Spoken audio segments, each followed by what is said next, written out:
Good morning, folks. Heath here. I've got a video that's going to be a little bit longer than normal for you today. I have another violation of the Missouri Sunshine Law by the Board of Education and the district that I would like to bring to your attention. This one is difficult because they don't have records that indicate what really happened.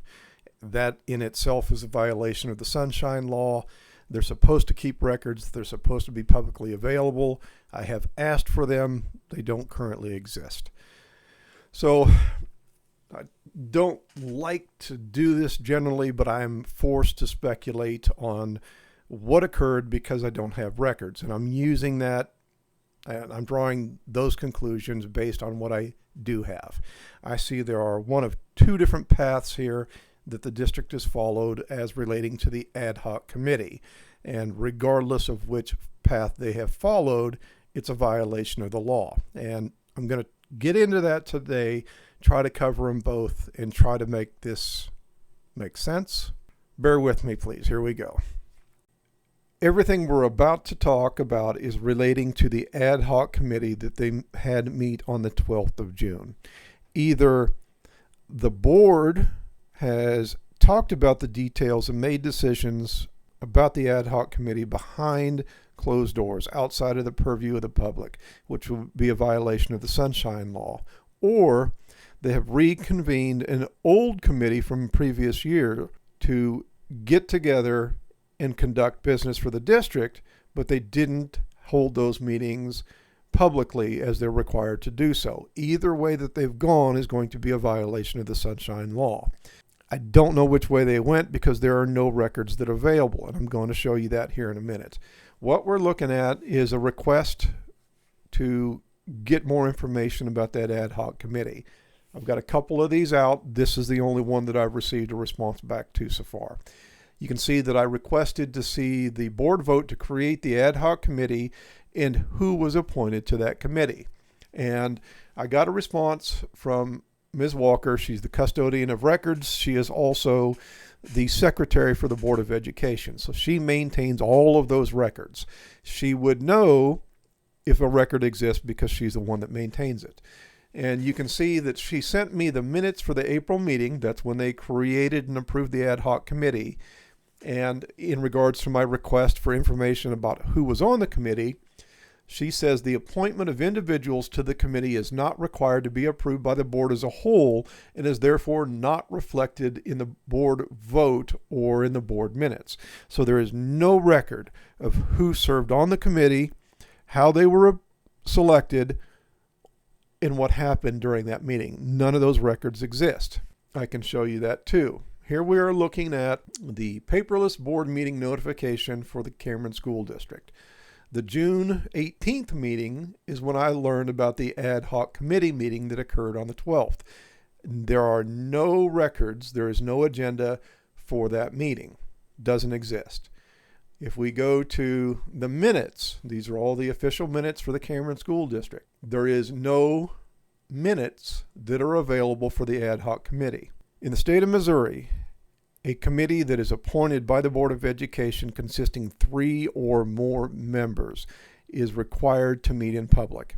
It is subject to the Missouri Sunshine Law. That means there needs to be minutes for that meeting, which we don't have, and it has to be a public meeting, which would mean they would need to notify the public of a public meeting. There is no notification. There is no agenda for that meeting. They didn't do it. The committee, the ad hoc committee, met in secret. That's a violation of the Sunshine Law. Now, how the committee was formed and who was on the committee is also of concern. Let's look at the minutes from the April meeting. This is April of this year. This is the meeting where they approved the ad hoc committee. At the very top of the page, you can see that Mrs. Clark is the one that recommends the creation of an ad hoc committee. These are the minutes from that meeting. Mrs. Clark recommended that the ad hoc committee consist of community members, teachers, and administrators. Recommendation. Mrs. Peck, Mrs. Ice, and Mr. Murphy in the next two paragraphs all weigh in, and they give comments on what they think the ad hoc committee should be. I've got a portion highlighted, and you will see that Mrs. Ice states that she would like to get the communication committee back together. I'm going to show you that to you here in just a minute.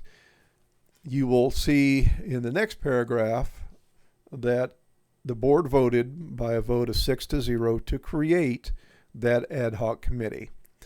Nowhere in the minutes is there a discussion of who is going to be on that committee. We don't know what board members are going to be there, what teachers, what administrators, or what members of the community are going to be on that committee. They don't tell us how they're going to select those members. There are no details about that committee at all, other than that they're going to approve the creation of the committee. That's it. There is no date that has been approved for that meeting to be held. No information about that ad hoc committee is shared during the board meeting. Let's get to this part.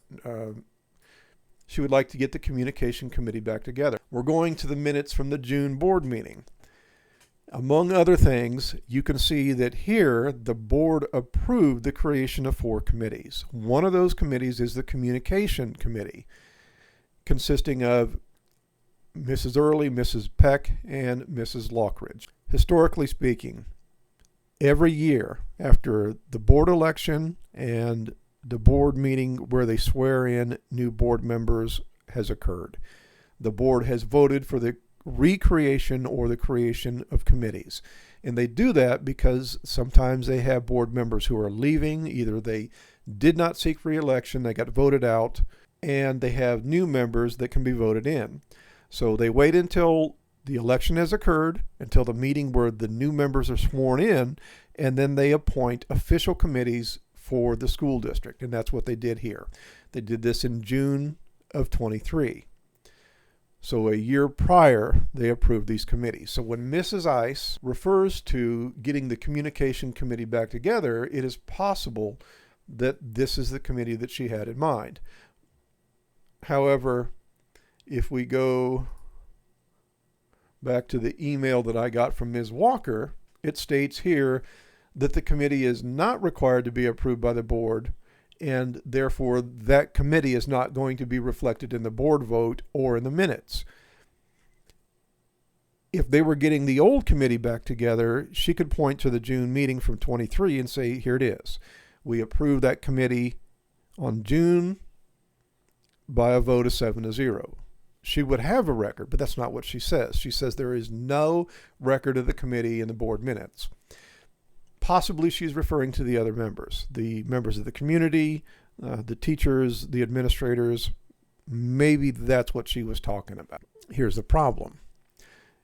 If the committee consisting of these 3 members convene a meeting, because there are 3 or more of them and they are appointed by the board, as you can see here, board appointed committee. They are required by the Missouri Sunshine Law to hold those meetings in public. There would need to be an agenda. There would need to be minutes. There would need to be public participation. Well, the public participation could be us just listening to them. They don't have to hear from us. But there has to be an agenda. There has to be minutes. And if we go to the district's website, there is no record between April 16th, when that committee was approved, and June 18th, when they told us that the committee had met. There is no record of any such meeting.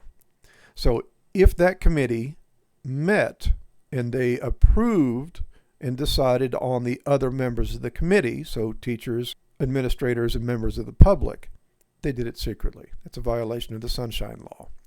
There is no public discussion, no notification to the public that they were going to hold those meetings. There are also no records. So we go from the April meeting where they approved the ad hoc committee. We have the May meeting. This is the regularly scheduled school board meeting. And then we get to the June meeting where they announce that on the 12th, the ad hoc committee had met. They did not meet publicly a single time. And that's a violation of the law. Now, the other option, the other way that they could have gone, and I don't know the answer to this because there are no records, is that after this meeting, the board as a whole got together in some way, either text message, email, or they sat down and talked during a closed session meeting, and they decided as a group how the ad hoc committee was going to meet and who was going to be on the committee. Somewhere and at some point, somebody had to make the decisions on who was going to be on the committee, when they were going to meet, what they were going to discuss, and how they were going to determine what members of the community and or staff would be part of that committee.